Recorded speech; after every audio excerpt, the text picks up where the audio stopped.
삼위일체 주일 하나님께서 우리에게 주시는 말씀은 요한 1서 1장 1절로 3절까지의 말씀입니다.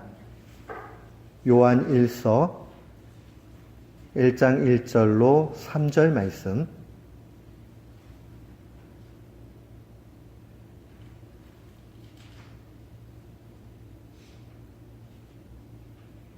우리 같은 마음으로 1절부터 3절 말씀 봉독토록 합니다. 태초부터 있는 생명의 말씀에 관하여는 우리가 들은 바요, 눈으로 본 바요, 주목하고 우리 손으로 만진 바라. 이 생명이 나타내신 바 된지라. 이 영원한 생명을 우리가 보았고 증거하여 너희에게 전하노니 이는 아버지와 함께 계시다가 우리에게 나타나신 바 된 자니라. 우리가 보고 들은 바를 너희에게도 전함은 너희로 우리와 사귐이 있게 하려 함이니 우리의 사귐은 아버지와 그 아들 예수 그리스도와 함께 함이라. 아멘. 저는 오늘 본문 말씀 요한일서 1장 1절로 3절 말씀을 통해서 교회는 교제하는 공동체입니다 라는 제목으로 주의 말씀을 선포하도록 하겠습니다. 오늘 특별히 삼위일체 주일, 삼위일체 교리는 매우 중요합니다. 왜 그러느냐? 그것은 바로 정통과 이단을 구분하는 그러한 기준이 삼위일체 신앙 고백을 하느냐 안 하느냐에 달려있기 때문입니다. 기독교 신앙은 언제나 이 삼위일체 신앙 고백을 기초로 합니다. 삼위일체라는 말이 이해하기 어렵고 설명하기 쉽지 않지만은 그러나 두 가지로 나눠서 우리가 고백할 수 있습니다. 하나님이 한 분이시다 하는 고백입니다. 하나님이 한 분이시라 하는 이 고백은 유일하신 하나님을 고백하는 것이고 가장 높으신 분이다라는 고백입니다. 동시에 이 한 분 하나님은 세 위격을 갖고 계시다라는 신앙 고백입니다. 이 말이 너무 어렵다고 그러면 성부, 성자, 성령 이 세 위격이 모두 한 분 최고의 하나님이라고 우리가 고백한다면 그 신앙 고백은 완벽한 고백이 됩니다. 한 분 하나님은 성부, 성자, 성령으로 계시고 성부, 성자, 성령은 한 분 하나님이시다 하고 그렇게 고백하면 여기에서 완벽한 신앙 고백이 되어집니다. 근데 이 교리가 이론적인 것 같고 딱딱한 것 같고 그런 생각이 들어서 우리가 왜 교리를 알아야 되는가 하는 생각이 들 때가 있어요. 그런데 이 교리에 대한 바른 고백에서 삶의 열매가 나타납니다. 그래서 칼빈은 이런 얘기했습니다. 참된 교리는 우리 마음에 떨어져 우리의 마음의 변화를 일으키고 그것이 우리의 삶 속에 열매로 드러나야 된다. 이렇게 얘기했어요. 그러니까 교리라는 말이 도그마라는 말이거든요. 영어에서는 doctrine 이렇게 얘기하잖아요. 근데 이 도그마라는 말이 원래 그리스에서 어떤 말이냐면 우리 아이가 태어나면 출생신고하지요. 그런 걸 옛날에는 조금 한자로 어려운 말로 호적하러 간다 이런 얘기했잖아요. 그때 호적이라는 말이 바로 doctrine이에요. 도그마라는 말이에요. 그러면 이건 무엇을 의미하냐면 모든 신앙의 기초가 되는 것, 그것을 얘기합니다. 근데 그 신앙이 기초가 있긴 있는데 열매가 없게 되면 가짜가 되는 거예요. 그러니까 우리가 입술로는 나 그거 믿어요 라고 하는데 그것이 우리의 삶 가운데 열매로 나타나지 않으면 가짜가 되고 맙니다. 그래서 언제나 영성이 깊었던 하나님의 사람들은 이 교리에 대한 참된 고백과 더불어서 이 교리가 우리의 마음의 변화를 일으키고 이것으로 인해서 우리 삶 속에 열매가 있어야 된다라고 가르쳤습니다. 우리 주님도 언제나 그렇게 말씀하셨어요. 우리가 바른 고백을 하면 삶의 변화가 나타나야 합니다. 그래서 그냥 지적인 만족, 내가 그거 내가 알고 있지, 삼위일체 하나님다 이렇게 설명할 수 있어. 여기에 머물게 되면 반쪽만 되고 가짜가 되고 말아요. 이걸 바로 고백하는 사람은 삶 속의 변화로 열매를 분명히 맺어야 됩니다. 우리 신앙도 마찬가지예요. 성경을 머리로 알았으면 그것이 우리의 심장에 떨어져서 불과 같이 일어나야 되고요. 우리 마음의 변화가 나타나게 되면 삶에 성령의 열매로 드러나야 됩니다. 우리 모두는 아는 것뿐만 아니라 삶의 변화를 열매 맺는 귀한 교우들 되시기를 축원합니다. 아멘. 삼위일체 교리는 원래부터 교회의 역사에 있어서 어디로부터 시작이 되냐면 과연 예수님은 누군가 하는 고민으로부터 시작을 합니다. 그러니까 처음부터 삼위일체 교리를 말씀에서 확 끄집어내려고 했던 것이 아니라 정말 예수님이 하나님일까? 하는 질문으로부터 시작을 해요. 이 질문 속에서 많은 학자들과 성경을 깊이 관통했던 그런 영적인 사람들이 모여서 회의를 합니다. 그런 것을 교회 역사에서는 공의회다 이렇게 얘기해요. 카운슬이 모여요. 이 카운슬이 모여가지고 결정을 하는데 모르는 사람들은 이런 얘기해요. 아니 성경에 삼위일체라는 말이 어디 있습니까? 그러니 그 말은 사람이 만든 겁니다. 이렇게 얘기하는 사람들이 있어요. 모르는 말씀이죠. 그 용어는 삼위일체라는 말은 나오지 않지만 성경을 기반으로 해서 성경을 해석해서 그러면 우리가 바른 신앙 고백을 할 때 우리가 요약해서 무슨 말로 얘기할까라고 학자들이 모이고 기도하는 사람들이 모여서 최종적인 결정을 합니다. 그게 카운슬의 역할이었고 교리라는 것은 누구 한 사람의 머리 그 다음에 그냥 단어 하나 만들어가지고 만들어진 게 아니에요. 성경을 놓고 고민하고 이 말씀을 부단히 연구하고 그렇게 은사를 받은 하나님의 사람들이 일치된 고백을 한 겁니다. 그러니 신앙 고백을 한다는 것은 교리를 믿는다는 것은 성경을 기반으로 한다는 말씀과 진배 없습니다.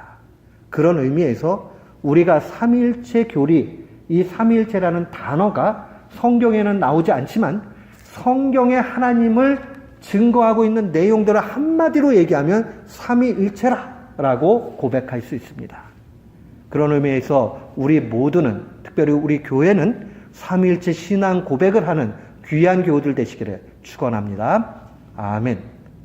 이 니케아라는 곳, 오늘날로 이야기하면 터키의 한 도시입니다. 이즈니크라는 지금 도시인데 터키는 잘 아시지만 아시아의 맨 마지막이고 그 다음에 유럽과 연결이 되는 그런 가교 역할을 하는 지역이에요. 집에 가서 터키 한번 찾아보세요. 터키는 그 행정상으로는 모두 이 아시아로 분류를 합니다. 그러나 유럽과 아주 가까이 있는 지역입니다.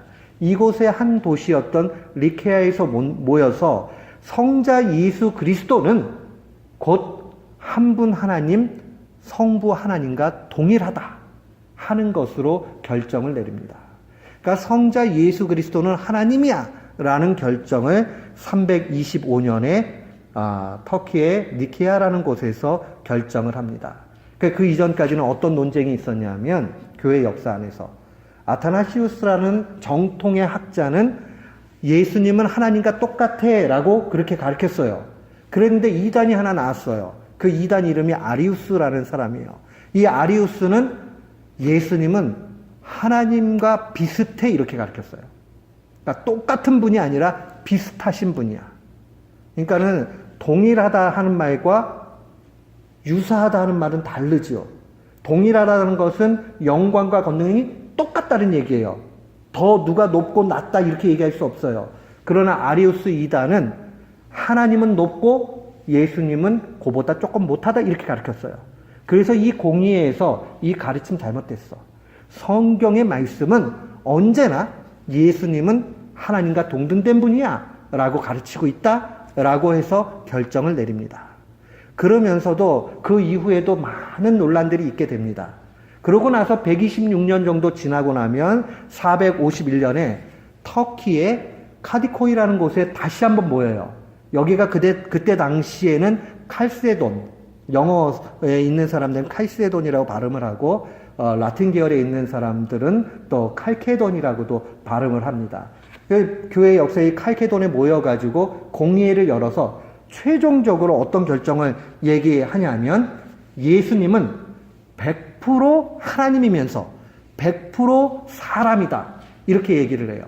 이 얘기를 하면서 결국 성부, 성자, 성령은 한 분 하나님이고 세 위격으로 계시다라는 것을 확연하게 결의를 해서 결정을 합니다. 오늘날 우리도 고백을 할 때 성부, 성자, 성령을 모두 고백을 하고 성부, 성자, 성령은 한 분 하나님으로 계시다. 그렇게 우리는 고백을 합니다.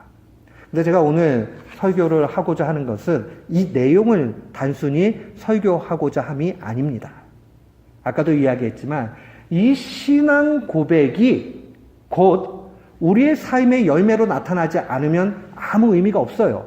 그렇기 때문에 삼위일체 하나님을 신앙으로 고백하는 사람은 어떻게 살아야 하는가 하는 것에 중점을 두고 있습니다. 오늘 본문 말씀은 그 해답을 명확하게 알려줍니다. 오늘 요한 1서 1장 1절로 3절 말씀, 특별히 1절 말씀을 보십시오. 사랑의 사도였던 요한 사도가 이렇게 고백을 합니다. 우리 1절 말씀 한번 같이 읽어볼까요? 태초부터 있는 생명의 말씀에 관하여는 우리가 들은 바요, 눈으로 본 바요, 주목하고 우리의 손으로 만진 바라. 이 말씀이 기록되어져 있었던 1세기의 현실 속에서 태초부터 있는 생명의 말씀은 예수 그리스도를 가리키는 표현입니다. 예수님은 이 땅에 오신 것은 2000년 전이었지만은 태초의 창조 때부터 언제나 계셨지요. 그렇기 때문에 태초부터 계셨고 그분은 우리에게 생명을 주시는 생명이시고 동시에 우리에게 말씀이시죠. 그래서 생명의 말씀이라는 말을 요한 사도는 증거하고 있는 겁니다. 그러면서 그는 이런 얘기해요. 우리가 들은 바요. 들은 바라는 것은 우리가 간접적으로 체험해서 알게 됐다는 거죠. 예수님의 죽으심을 1세기 안에서 그 이전에 보지 못했던 사람들이 분명히 있잖아요. 그러나 들어서 알고 있죠. 그분이 이 땅 가운데 분명히 계셨다는 것을. 그러니까 들은 바요, 눈으로 본 바요. 사도들은 실제 같이 동행하고 다니면서 또 당시에 500여 형제들은 예수님을 분명히 눈으로 봤습니다. 눈으로 본 바요, 또 주목하고. 주목했다라는 말은 주위에서 봤다라는 얘기죠. 아주 어텐션 해가지고 그 다음에 예수님에 대해서 관찰했다는 얘기입니다. 실제 증인의 모습을 얘기하는 겁니다. 그리고 우리의 손으로 만진 바라. 손으로 만졌다라는 표현이 얼마나 감동적인가 한번 생각해 보십시오. 실제 이 땅에 오신 예수 그리스도를 경험했다라는 표현이 바로 손으로 만진 바라라고 이야기하는 겁니다. 그러면서 2절에 이 생명이 나타내신 바 되었다. 이 생명이라는 건 예수 그리스도를 얘기하는 거죠. 이 영원한 생명을 우리가 보았고 증거하여 너희에게 또한 전한다. 이제 1세기에 그 경험하지 못했던 사람들에게 증인으로서 내가 전한다라고 얘기합니다. 한 분 예수 그리스도를 전하는 거예요. 이는 아버지와 함께 계시다가 우리에게 나타나신 바 된 자다. 누구를 얘기합니까? 예수 그리스도 한 분을 지금 증거하고 있습니다. 이 예수 그리스도가 어떠한 분인지 정확하게 알게 되면 당연히 여기에서 삼위일체 하나님에 대한 고백이 나올 수밖에 없습니다. 마치 교회의 역사에서 니케아 공회에서 예수님 도대체 어떤 분일까? 라고 고민하다가 나중에 451년 칼세손에서 이 삼위일체 교리가 확정되는 것 같이 이 요한 사도 역시도 예수 그리스도에 대해서 증거하게 되면 당연히 삼위일체에 대한 고백이 나오게 되죠. 이 삼위일체에 대한 고백에 대한 실제적인 실천의 내용이 3절 말씀입니다. 우리 3절 말씀 한번 같이 볼까요? 우리 한번 같이 읽겠습니다. 우리가 보고 들은 바를 너희에게 전함은 너희로 우리와 사귐이 있게 하려 함이니.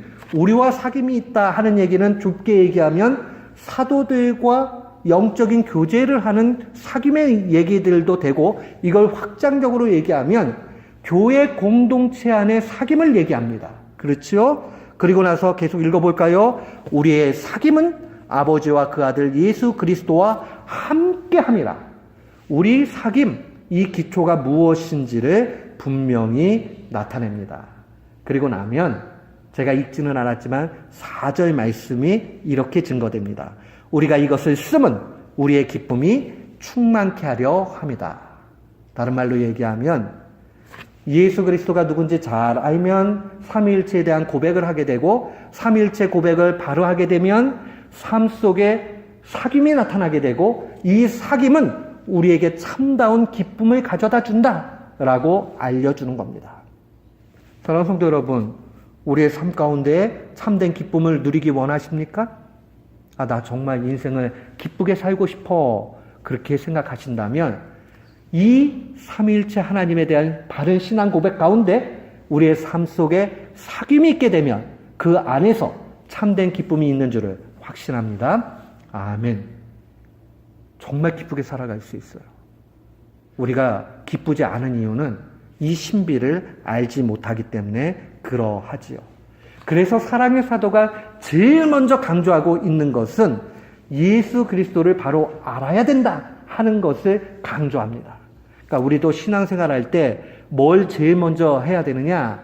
그것은 예수님이 어떤 분인지를 잘 알아야 됩니다. 예수님에 대한 바른 지식 가운데 하나님이 보여집니다. 우리는 그것을 한마디로 얘기해서 예수님은 하나님의 계시다라고 이렇게 얘기를 해요. 계시, revelation이라고 얘기할 때 드러내는 거죠. 이 계시라고 얘기를 할 때 우리는 어떻게 계시를 받게 되느냐? 예수님을 보면 하나님을 알게 돼요. 예수님이 이 땅 가운데 계실 때에 요한복음 14장 9절에 이렇게 말씀하셨어요. 예수께서 이르시되 빌립아, 내가 이렇게 오래 너희와 함께 있으되 네가 나를 알지 못하느냐? 나를 본 자는 아버지를 보았거늘 어찌하여 아버지를 보이라 하느냐라고 그렇게 이야기하죠. 빌립이 하나님을 보고 싶고 아버지를 알고 싶다라고 얘기하니까 예수님께서 야, 네가 나랑 이렇게 오랫동안 같이 있고 나를 봤으면 곧 아버지를 본 것과 동일한데 왜 그런 질문하지? 라고 말씀하시는 거죠. 그 말씀을 조금 더 요약해서 얘기를 하자면 예수님은 하나님의 계시다라고 그렇게 얘기할 수 있어요. 하나님의 계시라는 이 말은 예수님을 우리가 깊이 알게 되면 하나님에 대해서 올바로 고백하게 되고 알게 된다는 것을 얘기합니다. 그렇기 때문에 예수 그리스도에 대한 바른 지식으로부터 우리는 모든 것이 시작되어야 합니다. 그래서 오늘 말씀의 2절 말씀 보면 이 생명이 나타내신 바 된지라 이 영원한 생명을 우리가 보았고 증거하여 너희에게 전하노니 이는 아버지와 함께 계시다가 아버지와 함께 계셨다는 말이 굉장히 중요해요. 이 얘기는 예수님이 하나님하고 동등된 분이고 그 안에 교제가 있고 사귐이 있으셨다는 것을 얘기합니다. 하나님도 한 분 하나님 또 삼위격께서 그 안에서 교제를 하고 계신다는 것을 강조합니다.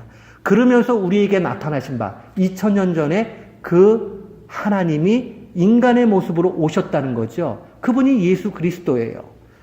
나타내신 바 된 예수 그리스도다라고 알려줍니다.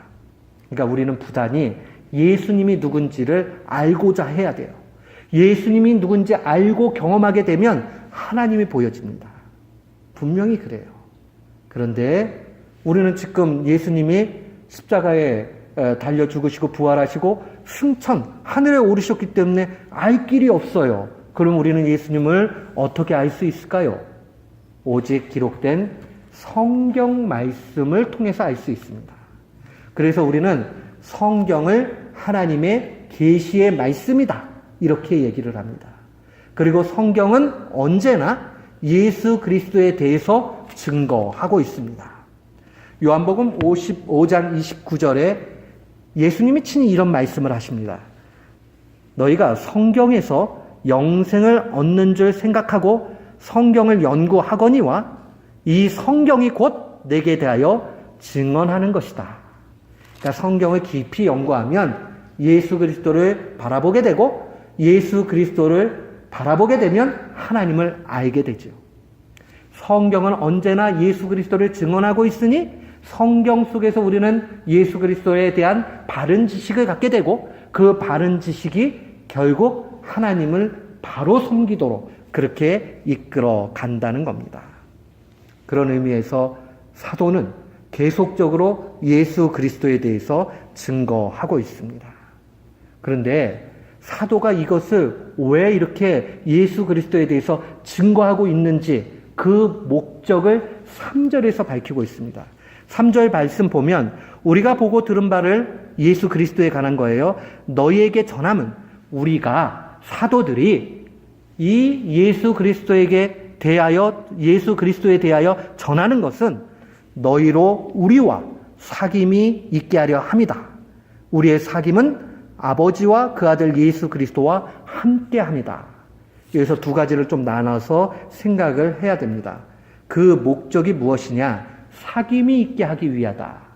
이 사귐이라는 말을 그리스 사람들은 코이노니아라는 말로 사용했습니다. 교회 용어 가운데 많이 사용을 해요. 코이노니아. 이 말은 한국말로 바꾸면 교제라는 말이고 영어에서는 펠로우십 한다고 얘기하잖아요. 그 같이 교제를 나누는 일을 위해서 바로 예수 그리스도 삼위일체 하나님에 대한 바른 고백이 필요하다는 겁니다. 사도는 여기서 이야기하면서 우리와 사귐이 있게 하려, 사도들과 사귐이 있게 한다는 것은 어떤 의미예요? 교회 공동체가 지향해야 되는 게 무엇인지를 명확하게 보여줍니다. 그것은 바로 교회 공동체 안에는 언제나 교제가 있어야 됩니다. 우리가 놓치지 말아야 돼요. 교회 안에 교제가 없게 되면 도 닦는 사람들이 되고 맙니다. 그 동양 철학에 심취한 사람들은 도를 닦기 위해서 은둔의 삶으로 들어가고 그 다음에 공동체의 삶이 없어요. 언제나 혼자 해요. 그리고 거기서 득도, 도를 깨닫게 되는 걸 득도라고 얘기하잖아요. 그렇게 해가지고 가려고 합니다. 그런데 성장한, 성숙한 그리스도인들은 교회 공동체 안에서 교제가 있기 마련입니다. 그러니까 수도원 생활이 온전한 성도의 모습이 아니에요. 교회 공동체 안에 교제 가운데서 나타나야 됩니다. 그래서 한국에 예수원을 설립했던 성공의 신부님 가운데 대천덕 신부님이 계세요. 아처 토레이 신부님 계신데 이분이 이런 얘기를 했어요. 교회는 교회가 돼야 한다. 제가 중학교 때 읽은 글이었어요. 교회는 교회가 돼야 된다. 원래 한자로 교회라고 쓸 때는 가르칠 교자를 씁니다. 가르칠 교자에다가 모일 회자. 그러니까 가르침이 있는 곳이 교회예요. 그런데 이것을 한자를 바꿔서 서로 교자로 그분이 바꾸셨어요. 그래서 우리가 얘기하는 교회, 가르치는 교회가 서로 교자, 서로 펠로우십이 있는 교회가 돼야 된다. 라는 얘기를 했습니다. 가르침이 필요 없다라는 얘기가 아니라 이 가르침이 열매 맺기 위해서는 서로 간에 있어야 돼요. 우리가 가족 공동체나 교회 공동체나 사회 공동체나 국가나 이 모든 일들이 중요하고 필요한 이유가 뭐에 있냐? 인간 혼자 있으면은 그 성장이 없게 됩니다. 그런데 온전한 교제가 있게 되면 거기 안에서 성장과 성숙이 나타납니다. 신앙도 마찬가지예요. 초대 교부들의 글들을 이렇게 읽다 보면 재밌는 글들의 내용들이 나타납니다. 그들이 고백을 할 때에 이런 얘기를 해요. 수도사가 돼서 수도원에서 신앙생활 하는 것보다 교회 안에서 교회 공동체의 일원으로 사는 것이 훨씬 어렵다라고 얘기합니다. 왜 그렇죠? 수도사는 혼자만 잘하면 돼요. 가가지고 혼자 은둔해가지고 자기 혼자 죄 안 짓고 잘 살면 됩니다. 그런데 교회의 일원이 된다는 것은 죄인들이 모여서 그 안에 있기 때문에 여러 문제가 발생을 하죠. 그러니까 이걸 잘 깎여지면서 성장해 나가야 돼요. 우리가 주님이 교회를 왜 세우셨느냐? 이 교회를 통해서 우리를 성숙시켜 가신다는 사실을 분명히 알아야 됩니다. 우리 교회도 마찬가지예요. 삼위일체 신앙 고백만 하는 것이 아니라 어떻게 이 교회 공동체가 교제하며 가야 되느냐 하는 것에 늘 중심을 가져야 됩니다.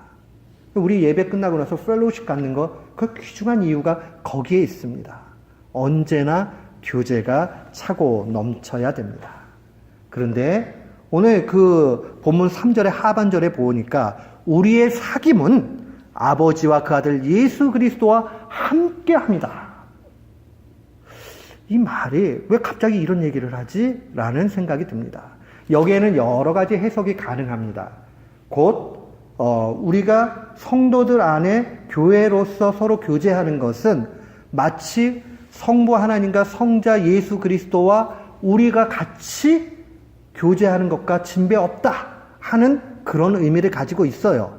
그러나 저는 그 해석보다 좀 다른 해석을 하고자 합니다. 이 본문의 말씀을 보면 메타라는 그리스어 단어가 있어요. 전치사인데 이 메타라는 말이 누구누구와 함께 이렇게 쓰이기도 하고요. 시간적으로 쓸 때는 뭐뭐 후에 이런 식으로 사용을 해요. 그런데 여기에는 메타라는 단어가 한 번만 써도 되는데 두 번을 모두 사용을 하고 있어요. 아버지와 함께 또 그의 아들 예수 그리스도와 함께 이렇게 함께라는 말을 두 번이나 사용을 해요. 그래서 제가 이것을 잘 살펴 묵상할 때 왜 굳이 똑같은 단어를 갖다가 한 번만 써도 다 이해할 수 있는데 두 번을 썼을까라고 묵상을 해보면서 느껴지는 게 뭐냐면 우리의 교제의 그 모델이 뭐냐? 그것은 바로 예수 그리스도께서 하나님과 어떤 관계를 가지셨고 또한 예수 그리스도 안에 있는 모든 한 분 하나님의 이 교제가 어떻게 이루어졌느냐 하는 것을 우리가 우선적으로 봐야 된다 하는 것으로 보입니다. 그래서 하나님과 예수 그리스도와 함께 교제한 것을 기반으로 해서 우리가 함께 또 교제의 모델로 삼아야 된다 하는 것이 이 요한 사도의 의도다라고 저는 그렇게 파악을 합니다. 여기에는 언제나 유니티, 일치됨이 있습니다. 삼위일체 하나님 안에는 일치됨이 있어요. 오늘 말씀에는 성부와 성자에 대한 것은 명확하게 나타나는데 성령님이 기록이 안 돼 있는 듯 보여요. 그러나 이 말씀을 깊이 묵상하면 거기에는 자연스럽게 성령님이 숨겨져 있다는 사실을 보게 됩니다. 마치 한국말로는 제유법이라고 얘기하죠. 시나독해. 사람이 떡으로만 살 것 아니요 하나님 말씀으로 산다 할 때 떡이라는 말은 먹는 모든 음식을 지칭하는 말이지 떡은 되고 밥은 안 되고 이런 건 아니잖아요. 그러면 떡으로는 살 게 아니고 그러면 밥으로는 살 건가 뭐 이렇게 해석 안 하잖아요. 떡이라는 말 속에는 밥과 모든 음식물을 포함하잖아요. 그런 것처럼 오늘 본문의 성부와 성자의 그 관계의 표현들 이 하나가 이미 성령님도 어떻게 성부와 성자와 관계를 하고 계시는지를 그대로 보여줍니다. 그래서 저는 그 중심이 일치됨에 있는데 보세요. 성부와 성자의 일치됨은 마가복음 14장 36절에 예수님의 기도 가운데 나타납니다. 예수님이 마지막에 이렇게 기도하세요. 아버지여, 아버지께서는 모든 것이 가능하오니 이 잔을 내게서 옮기시옵소서. 그러나 나의 원대로 마옵시고 아버지의 원대로 하옵소서. 예수님이 하나님이시기 때문에 당신 뜻대로 얼마든지 할 수 있어요. 그러나 질서에 의해서 모든 구원의 플랜, 디자인을 하신 성부의 뜻에 따라가겠다 하는 그 일치됨이 있다는 사실을 분명히 기억해야 됩니다. 얼마든지 예수님 마음대로 하실 수 있어요. 그러나 예수님은 성부의 계획에 반하지 않게 언제나 그 중심 가운데 가고 있다 하는 것을 분명히 알아야 됩니다. 동시에 성부와 성령님 사이에도 유니티가 있습니다. 요한복음 16장 13절에 보니까 진리의 성령이 오시면 그가 너희를 모든 진리 가운데로 인도하시리니 그가 스스로 말하지 않고 오직 들은 것을 말하며 장래일을 너희에게 알리신다. 성령님도 하나님이시기 때문에 얼마든지 장래일을 말씀하실 수 있고 마음대로 말씀하실 수 있어요. 그런데 말씀을 보니까 그 진리의 성령님은 자의로 자기 뜻대로 말씀하시는 것이 아니라 언제나 한 분 하나님의 그 뜻을 말씀하신다라고 얘기합니다. 여기에도 유니티, 일치감이 분명히 있습니다. 그러면 성자와 성령 사이에는 어떠한 유니티가 있습니까? 요한복음 14장 16절 말씀 보니까 내가 아버지께 구하겠으니 성자께서 또 아버지께 구해요. 당신이 하실 수도 있는데도 구하겠으니 그가 또 다른 보혜사, 원래 보혜사는 예수님이에요. 근데 또 다른 보혜사, 성령님을 얘기합니다. 또 다른 보혜사를 너희에게 주사 영원토록 너희와 함께 있게 하시겠다. 승천하시는 예수 그리스도, 그 이 땅에 안 계시지만은 그러나 성령님이 그 모든 가운데 함께 계신다, 이런 의미를 가지고 있습니다. 언제나 성부, 성자, 성령은 한 분 하나님으로 유니티가 있어요. 분명히 구분은 돼요. 삼위는 다 달라요. 그러나 항상 유니티가 그 안에 있지요. 한 분 하나님의 유니티가 있지요. 이게 코이노니아, 교제의 모델이 돼야 됩니다. 교회도, 가정도 항상 마찬가지예요. 가정 한번 생각해 볼까요? 가정도 아버지의 역할이 있고 어머니의 역할이 있고 자녀의 역할이 있어요. 그럼 언제나 이 역할에 있어서 충실하게 가지만은, 그러나 때로는 이 자녀들은 부모의 가르침에, 말씀의 가르침에 순종하며 가야 되고, 또 부모들은 자녀를 노엽게 하지 말아야 되고, 그런 균형이 다 있잖아요. 이거 내가 낳았으니까 내 마음대로 할 수 있지? 하나님의 말씀은 전혀 그렇게 알려주지 않습니다. 언제나 자녀를 귀하게 여기고 하나님께서 주신, 맡겨준 그러한 자녀로 여길 것을 알려주죠. 그러니까 그런 중심 가운데 나아가야 됩니다. 자녀들은요, 부모님께 순종하고 나아가야 됩니다. 부부가 가운데는 어떻게 해야 돼요? 헤드십이 남편에게 있다라는 사실을 알고 아내는 남편에게 순종해야 됩니다. 남편은 어떻게 해야 됩니까? 내가 헤드십이 있으니까 마음대로 해도 돼? 아니에요. 그리스도께서 교회를 사랑하신 것 같이 아내를 사랑해야 됩니다. 여기에 다 유니티가 있고 여기에 코이노니아가 있는 거죠. 교회 공동체는 어때요? 교회는 누가 제일 높습니까? 교회는 누가 제일 높죠? 예수 그리스도가 가장 높아야 됩니다. 이게 이론만 되면 안 돼요. 어느 목사님이 이런 얘기 하셨다고 그러더라고요. 있으면서. 교회 우편물 누구 이름으로 오는가 보라고. 교회 이름 딱 나오면은 목사 이름으로 오지 않냐고. 그러니까 교회의 주인은 목사라고. 성경에 아무 근거도 없는 얘기입니다. 또 성도들은요. 우리가 월급 주는데, 우리가 주인이지 뭔 얘기냐고. 민주주의도 다 국민에게 주권이 있는데. 전혀 상관없는 얘기입니다. 성경은 언제나 한결같이 교회의 주인은 누구라고요? 예수 그리스도가 머리라 라고 분명히 알려줍니다. 그러니 예수 그리스도가 가장 주인 되시니까 예수 그리스도께서 펠로우십을 삼위일체 하나님 안에서 어떻게 하셨는지 분명히 보여주셨고, 우리도 그 안에서 그렇게 나아가야 됩니다. 그러니까 우리가 어떤 일을 결정할 때요, 얼마든지 다양한 의견을 얘기할 수 있어요. 그러나 마지막 유니티를 향해서 가야 됩니다. 제가 당회나 리더십 팀을 하면 대체로 저는 표결해 본 적이, 제가 목회하면서 표결해 본 적이 한 번도 없어요. 표를 이렇게 해가지고 하게 되면 나중에 반드시 문제가 생깁니다. 그래서 늦더라도 어떻게 하든지 일치를 이루어 가려고 그렇게 부단히 노력을 합니다. 제가 목회하는 날 꼭 그렇게 해야 되겠다, 그런 마음을 가지고 해요. 쉽지는 않아요. 빨리 결정해야 되는데 결정이 안 되니까는 늘어지는 것 같고 발전이 안 되는 것 같고 막 그래요. 어떨 땐 속상할 때도 있지요. 그러나 성령님께서 하나 되게 하신 것 기억하면서 자꾸 그렇게 나아가야 됩니다. 교회는 회사가 아니잖아요. 회사는 영리 목적이기 때문에 그렇게 가야 돼요. 그러나 교회 공동체는 언제나 덕과 은혜가 앞서가야 됩니다. 그래서 자꾸 그 가운데서 일치를 이루어 가려고 힘써 나가야 됩니다. 물론 또한 여기 안에는 지도력에 대한, 리더십에 대한 존중도 필요합니다. 합법적인 리더 기관들이 세워져 있고 체어펄슨이 세워지게 되면 그 결정에 대해서 존중해 줘야 됩니다. 여러분, 목회하다 보면 재밌는 현상들을 발견을 합니다. 1차적으로 당회, 장로교회 같은 경우에 당회에서 뭔가 어떠한 중대차한 문제들을 결정을 하죠. 그러면 당회에서 다 결정한 것을 바로 실행할 수 있는 사안도 있지만 어떤 이슈들은 그렇게 못하지요. 그러면 그것을 재직회에다가 묻지요. 근데 재직회에서 안건을 딱 다루고 있는데 당회원들 장로님 가운데 손 들고는 나는 당회가 결의한 내용을 반대한다고 발언하시는 분들이 있어요. 그건 난센스입니다.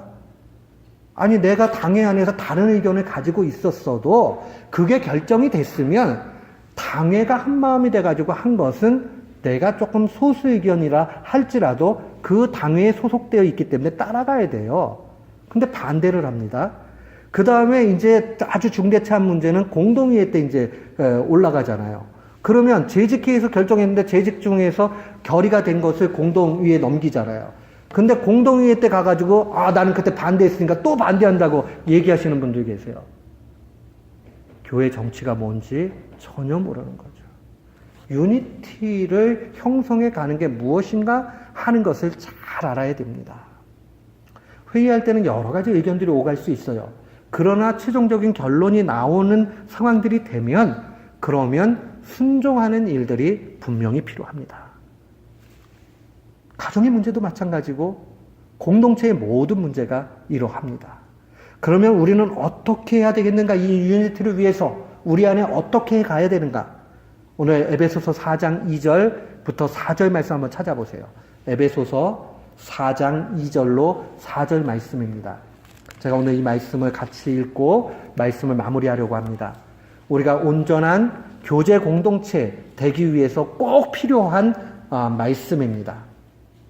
이것은 가정 안에도 마찬가지고 또한 교회 안에도 마찬가지고 정말 특별한 그러한 상황이 아니고서는 공동체에 그리스도인들이 모였다 그러면 언제나 예외 없이 따라가야 되는 말씀입니다. 우리 한번 2절부터 4절까지 에베소서 4장 2절로 4절 말씀 한번 같이 보겠습니다. 모든 겸손과 온유로 하고 오래 참음으로 사랑 가운데 서로 용납하고 평안에 매는 줄로 성령의 하나 되게 하신 것을 힘써 지키라. 몸이 하나요 성령이 하나이니 이와 같이 너희가 부르심의 한 소망 안에서 부르심을 입었느니라. 그러니까 교회 안에요 하나가 되려고 힘써 나가야 됩니다. 하나가 되려고. 우리 주님은 하나 되는 거 기뻐하시는 분이에요. 하나. 그렇기 때문에 우리 교회 공동체 안에도 세대가 다르고 그 다음에 생각이 다르고 해도 어떻게 하든지 하나가 되려고 힘써야 돼요. 목회하니까 제일 힘든 것 중에 하나가 찬송 문제예요. 젊은 사람들은 찬송가를 자꾸 하면요. 좋은 찬양들 많은데 왜 찬송가만 하냐고. 뭐 3절, 4절까지 그래 불러야 되냐고 그러고 불만을 가져요. 또 어른들은 가스펠송을 골라가지고 이렇게 하게 되면요. 그 박자도 우리한테 맞지 않네. 찬송가 얼마나 좋은 거 많은데 그 찬송가를 안 하냐고 그러신다고요. 그 인도하는 전사님이 굉장히 힘듭니다. 근데 제가 우리 피스메이커 교회는 그런 얘기가 없어요. 너무 은혜스러워요. 우리가 조금 어떨 때는 저도 빠른 찬양들 요즘에 새로 나온 찬양들 이렇게 하다 보면 저도 박자가 안 있고 입에 안 놀아요. 그래서 이걸 어떻게 부르나 그러는데 그래도 내가 또 열심히 틀려도 그 안에서 유니티를 위해서 그렇게 나아갈 때에 하나님 영광 받으시고 그거 기쁘게 생각하세요. 하나님이 우리한테 박자 놓쳤냐 이거 따지시겠냐고요. 아니잖아요. 그 찬양이 삼일체 하나님에 대한 온전한 찬양이라고 그러면 얼마든지 우리 찬양 부를 수 있어요. 젊은 분들도 마찬가지죠. 찬송가 자꾸 불러보세요. 그 안에 신앙 고백이 있고 그 안에 능력이 나타나게 됩니다. 점점 지나니까 찬송가가 그렇게 좋아지더라고요. 우리가 꼭 기억을 하면서 유니티를 위해서 하나됨을 위해서 우리 교회는 하나로 나아가는 귀한 교회 되기를 주의 이름으로 축원합니다. 아멘.